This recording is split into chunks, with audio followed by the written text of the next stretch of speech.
అందరికీ praise the lord. ఈరోజు దేవుని వాగ్దానము. యెహోవా నాకు వెలుగును రక్షణయునై ఉన్నాడు. నేను ఎవరికి భయపడుదును? యెహోవా నా ప్రాణదుర్గము. ఎవరికి వెరతును? నా శరీర మాంసము తినుటకై దుష్టులు నా మీదికి వచ్చినప్పుడు, నన్ను బాధించు శత్రువులు నా మీదికి వచ్చినప్పుడు వారు తొట్రిల్లి కూలిరి.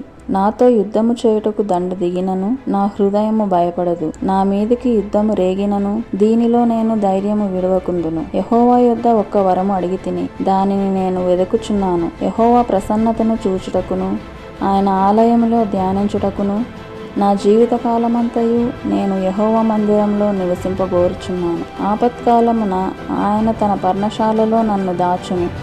తన గుడారపు మాటున నన్ను దాచును.